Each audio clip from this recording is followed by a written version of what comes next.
today's show, Gamescom wrap-up with Andreas Nie and top sim cars.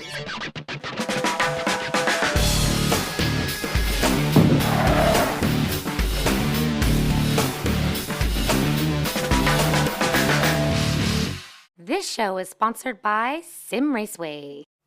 Hey, what's up, guys? I'm Jessica Lopez. And I'm Darren Ganji. And this is episode 81 of Inside Sim Racing, just 19 episodes away from our 100th episode. Yeah, we got a little countdown going here, don't we? We sure do, and we're thinking of doing something big for the 100th episode, and we'd like some suggestions from you guys out there, and We're going on a cruise! We're going to Disneyland! That all sounds good. Yeah. Let's go on a vacation somewhere. Yeah, let's do it. Let's get some suggestions from you guys of what you think we should do. Let's meet up with Andreas in Germany. That would be nice, but too bad we couldn't go to Germany back when Gamescom was happening. Speaking of Gamescom. This episode is a wrap-up of Gamescom, and we're going to continue on and show you what Andreas got for us out there, starting with the Racestar ConverTTable. ConverTTable is right, and this thing starts as a table, and it looks like a pretty big box, but I guess they can custom make these things, and it's like a cockpit that folds into a table, and they are customizable. They're made per individual order, and Andreas, they are very pricey. They don't have an exact price point yet, but we know it's somewhere around 9,000 euros. And so Andreas sat with the owner of ConverTTable and the maker of them, and here's what he got. I'm here now at Racestar, and we have a very special new seat here, the convertible, and with me here today is the man that designed it. Please introduce yourself. Yes, hello, thank you. My name is Markus Rumbold. I'm from Austria, and 3 years ago I had the idea to develop a cockpit simulator seat to put it into a coffee table, because I had at my home not enough space for the seats, the cockpits, and the idea was born. And then I designed the first prototypes, and I got a good feedback from the convertible. And after the first prototype, some people said to me I have to make the design better. So I worked together with an Austrian designer, Michael Hirschmann. He's an industrial designer, and we optimized the design like you can see today. So I think now it's more racy, more aesthetic, and I think it's now a fine product. Okay, I understand that you can fold the chair and everything to make it really compact and put it back up again. Is that correct? Yes, that's right. The advantage is you can fold the wheel inside. Also, then you open the hood, and then you fold the chair inside and close the hood, and then it's you can use it as a coffee table, and you can also put into the table the wheel and all the steering parts. That's the advantage. So everything is inside, and if you want to play, it takes about 15 seconds to open it. Then it started, and you can race. Wow, fantastic. Now I see you have a design that has red and black in it, but what if I have a living room that has like old oak, wood, or marble, or something like that? Yeah. Then we build a convertible in marble or old wood. It's no problem, because it's a custom product. It's not mass wear. So you order it, and then we produce it for you. Okay, custom made. It's made in Austria and Germany. It's really high standard, and we want to produce the highest standard in custom-made sim racing cockpits. Do you ship to the US? Yeah, now at that time, we started 3 days ago with the serial production model, and yeah, we're open for everything, and I think we can do it. Yes. So if somebody wants to have a ConverTTable, then we do our best to ship it to the US. Well, excellent. Thank you very much for presenting this really interesting cockpit. Thank you. That's a pretty interesting table they got there. Looks like Yeah. it takes up a lot of space. And like Andreas asked him, what if I had an oak? You know, I loved his questions. Yeah. But yeah, I mean, that's pretty cool. I mean, that is pretty pricey though. You know, I mean, they didn't mention it. Actually, we had it cut out, but it's going to be over 9,000 euro for that thing, and it's pretty pricey. That's the price you pay for customization. That's right. All right, so if you want to check them out, That's right. go to their website. It's Racestar Convertible. Table. Convertible.com. Next up is our top simulation cars of all time, and we've been taking a top sim car and putting it on a top sim track. And right? we're doing that again. Yep, doing that again this week. And we're just going to do this. Formula V at Bathurst. That's what we're going to do this week. So here's our piece, Top Simulation Cars of All Time, sponsored by rfactorcentral.com. Home of the one-click install.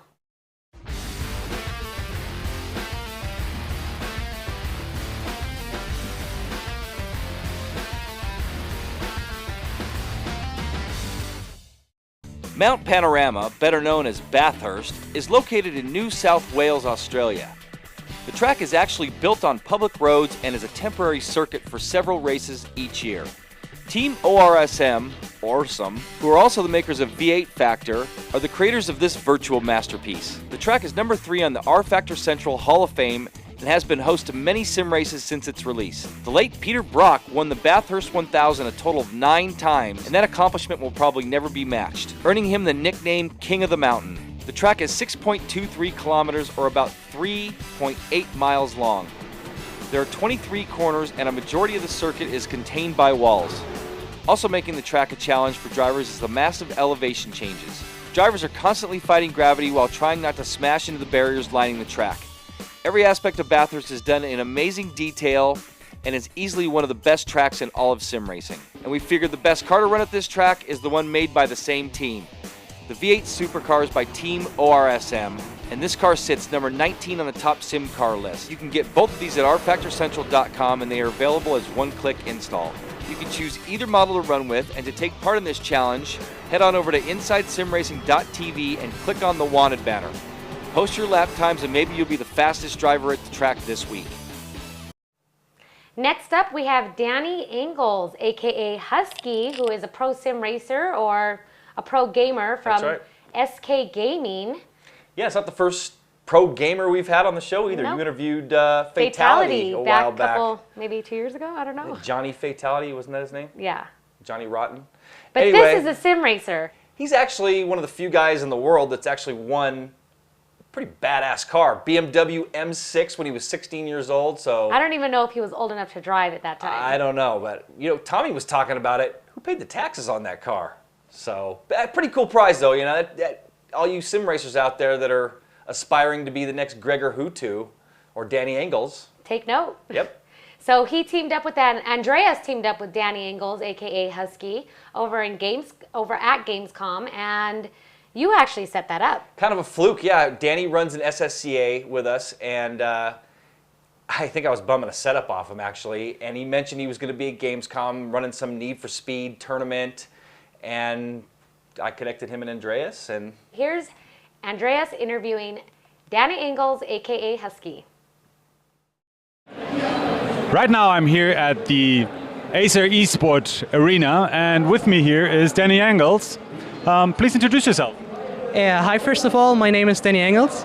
I'm from Trier, Germany, and probably better known as Husky in the internet. I'm 20 years old. I'm active in iRacing at the moment, current Vice World Champion in Need for Speed Shift. And also known from Live for Speed, where I've won a real BMW M6 in the Inter Racing Tour. Switched to GT Evolution before I came to iRacing. And yeah, my face is probably all over the simulations in the internet. So some of you might know me, some of you not. All right, cool. So Danny, you're German, right? And I'm German and we are in Germany, so da können wir das Interview ja eigentlich auch auf Deutsch machen, oder? Ja, warum nicht? Ja, warum eigentlich nicht? Nah, we're just gonna be nice. We're nice Germans, right? Of course. Yeah, we're gonna do it in English. So Danny, I heard this morning you already had some exciting competition here at the eSport arena. Yeah, we're doing a lot of competition stuff for the visitors over here, like Warcraft 3 and League of Legends, but also Need for Speed, where I have faced 3 visitors today. And as you can see, there's a lot going on the stage. There was probably also it looks in Need for Speed. So yeah, we had a lot of fun racing each other. I was undefeated, but okay, fair enough. They're only visitors, not pro gamers. They're doing it for fun. It's half job for me. So yeah, it was fun. All right. Yeah, you mentioned it already. You're a pro gamer. What is it like being a pro gamer? Well, for exhibition like this, it's really tough. You have to do a lot of promotion stuff, and yeah, you're not really. You're just way too busy, I think. It's like I have not really seen anything from the Games Convention yet. Gamescom yet. It's not the Games Convention. It used to be.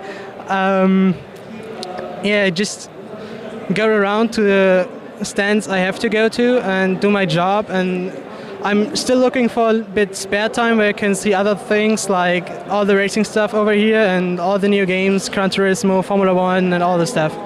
Okay. How did you get started into pro gaming? Actually, I started with Counter-Strike, like all the youth from nowadays do. But I really suck in Counter-Strike. Basically, I suck back in days, so I keep searching other games in the internet, and I found Live for Speed.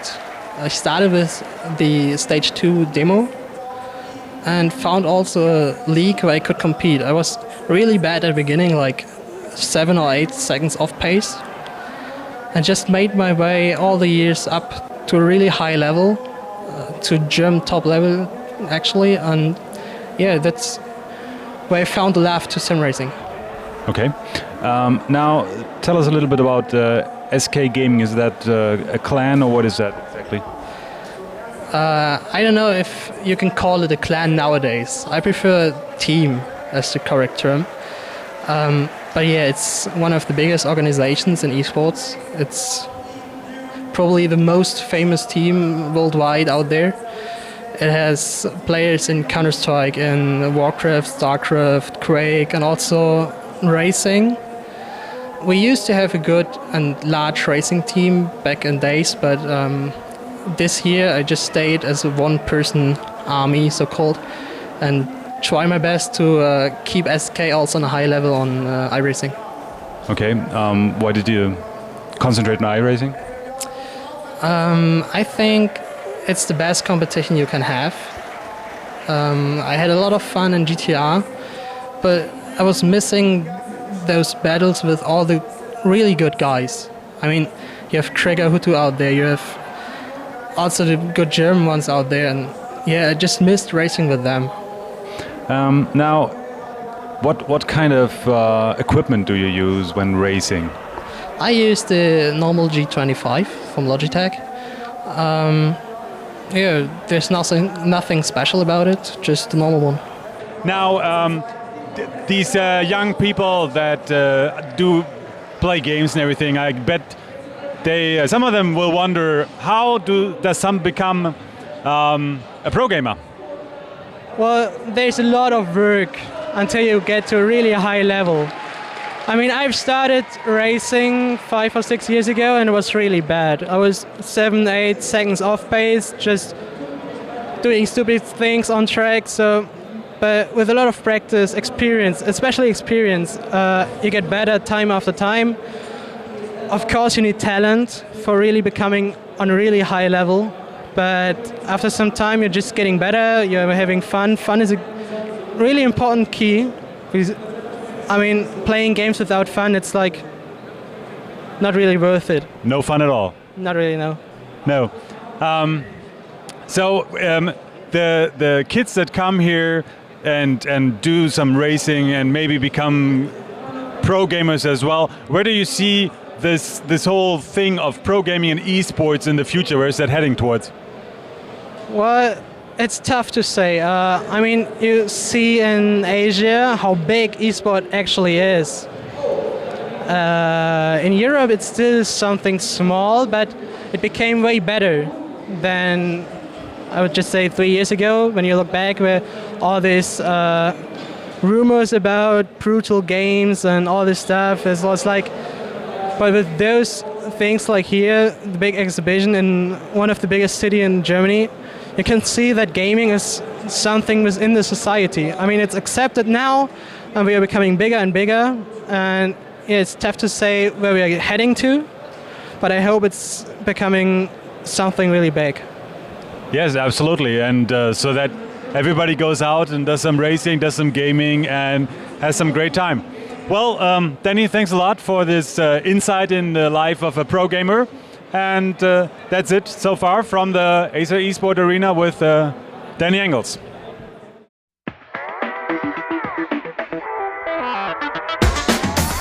GamePod, the ultimate race rig for those serious about sim racing. Puts you in the driver's seat with all the controls at your fingertips. Be number one on the road, in the race, in the game. GamePod, the choice of champions.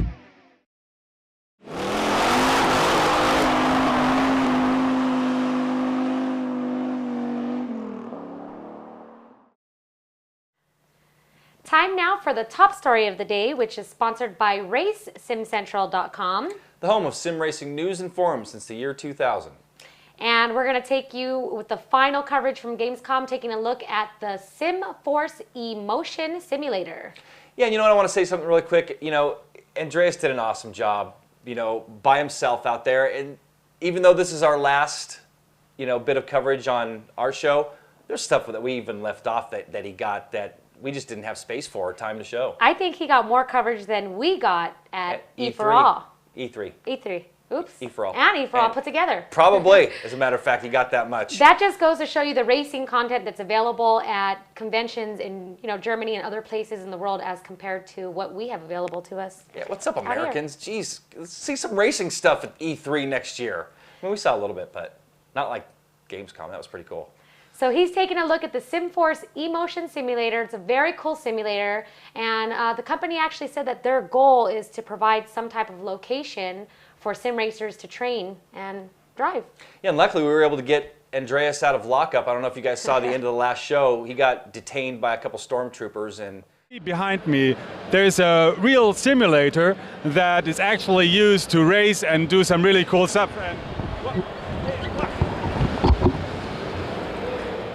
We were able to talk to Boba Fett and do some negotiation, get him out. We freed him. Here you go. Yeah, Here's Andreas with the Emotion Simulator. Hey guys, Darren, you have some pretty cool force feedback wheels, and Sean, pretty cool setup with triple monitors, but check out my rig.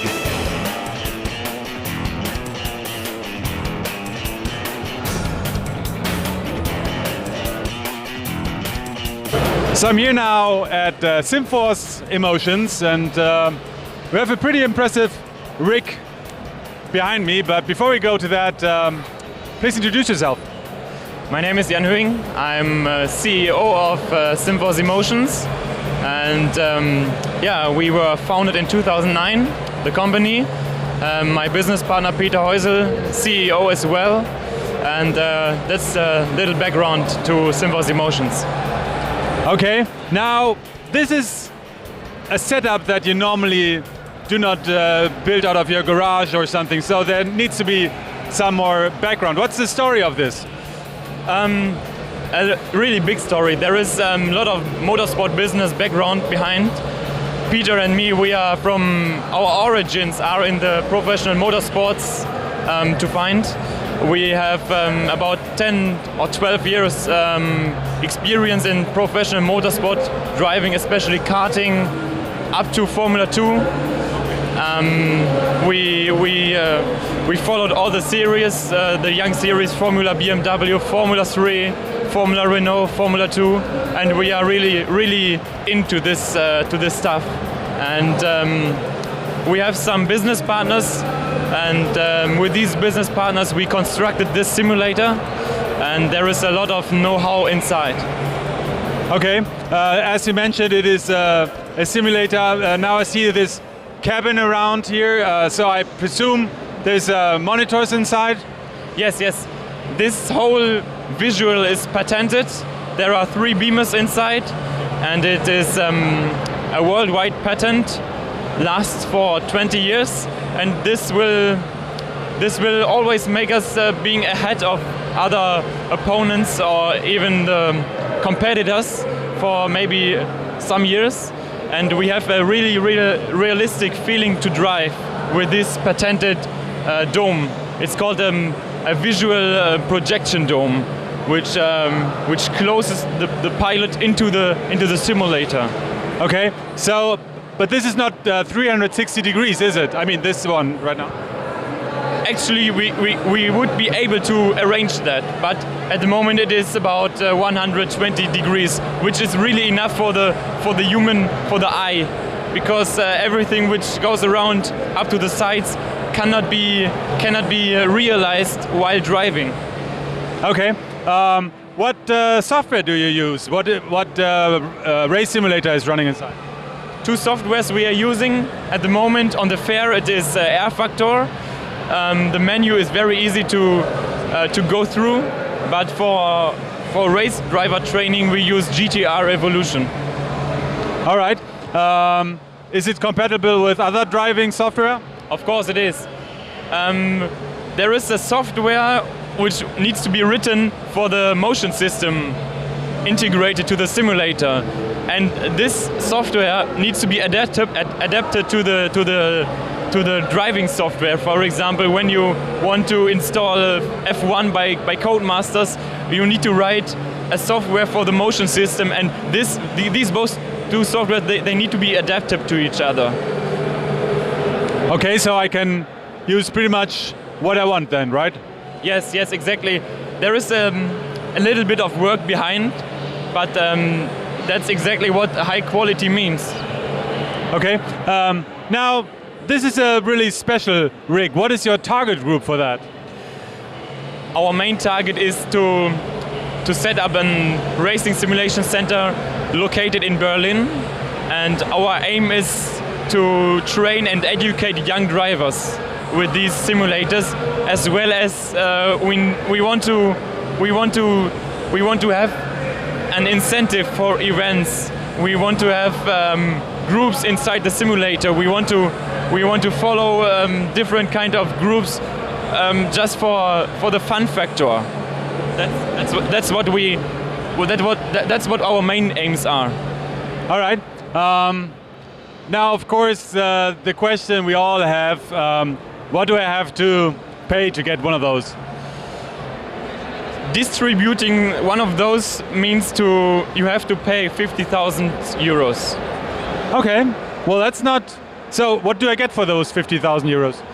You get the whole motion system integrated to the simulator. By the way, it is an original motorsport cockpit, and everything around each part is built around on this original motorsport cockpit. So all the sizes inside, they are original.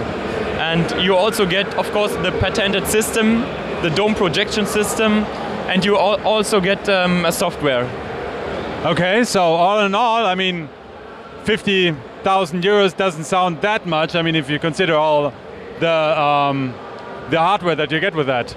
Yeah, that's why we are unique with that. We are, especially with the dome projection patent, we are really unique, and therefore the costs are really not that much. That's really, I need to underline that. Yes. Okay, cool. And how do we get hold of one of those? Where can we order that? Of course, SimForce Emotions provides a website. You can contact us on our website. You find us in the net, and you find us on fairs like the Gamescom or probably in December the Essen Motor Show or stuff like that. Yeah. What was the feedback so far to this rig? People were really impressed when they used this simulator, and we really had a lot of people out of some different kinds of background, and we had of course race drivers, gamers, as well as people who are not really familiar with that, and all the people were really impressed. Of course there are like critics, you need to improve this or that, but in general it is people coming out of the simulators are just impressed and really want to again and again. I bet. Final question, what is your most favorite track on this one? As far as air factor is concerned, we like to use Canada, but in general when we are driving GTR Evolution, of course tracks like Hockenheim, Nürburgring, or especially the Nordschleife, they are really famous, especially for race drivers like us. Absolutely. Well, thank you very much for the introduction of this fabulous simulator, and yeah, we'll make sure to check it out again. Danny and me visited or just tried out this simulator from SimForce Emotions, and here we met a colleague of Danny. You are? Hello, my name is Niklas Zimmermann, aka Atex Liver, and I'm a professional race driver on computer as well, like Danny, and we met each other a few times in the Need for Speed scene this year. Okay, so you're a Need for Speed racer then? Well, normally I'm racing Need for Speed, but I'm doing a lot of simulation stuff too for the fun. All right, cool. So we all had a go on the simulator. Now, Danny, what do you think of it? Well, just one word, it's awesome.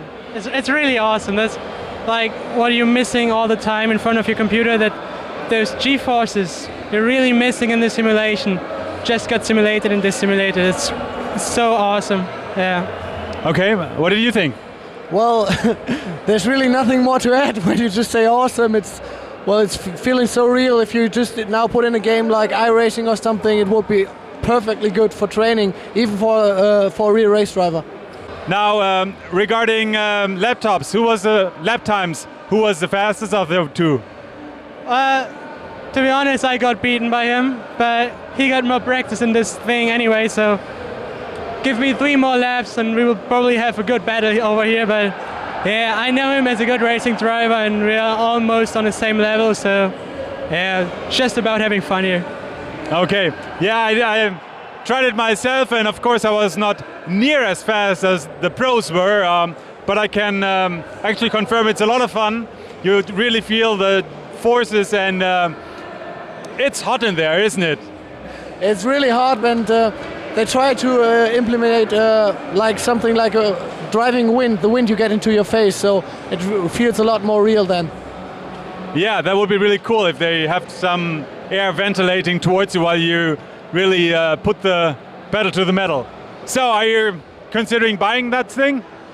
Well, it's probably a bit too expensive and too large to put it in my living room.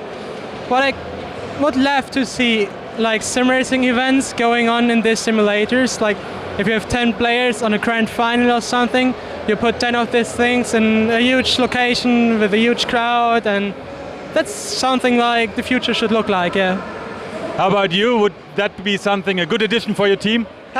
That would be a great addition for a bootcamp house in Gießen, but I think it's hard to get 50,000 euros out of the head of Alternate.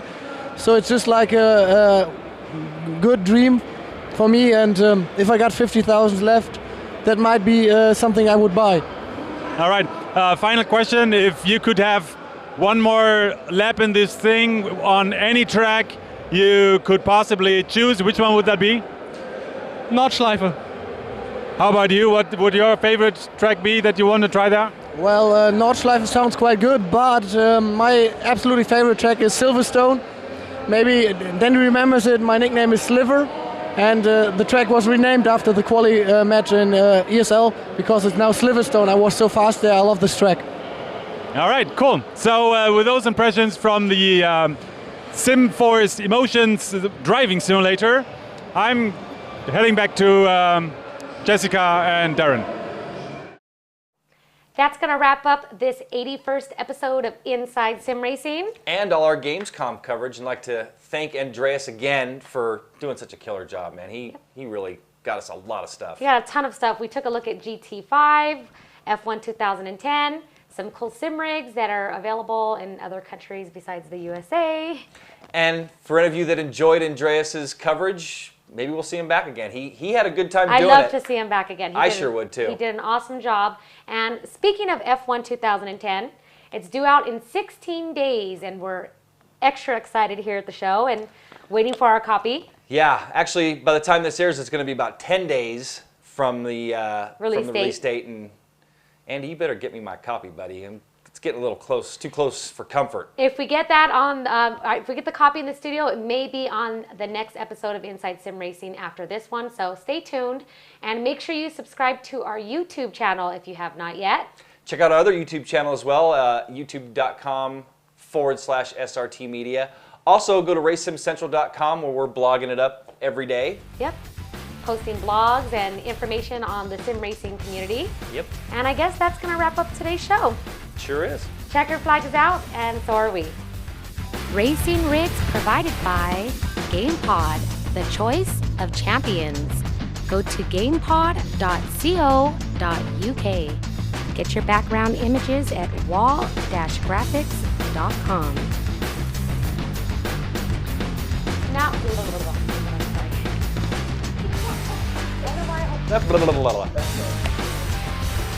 And now the end is near, and I must face the final curtain.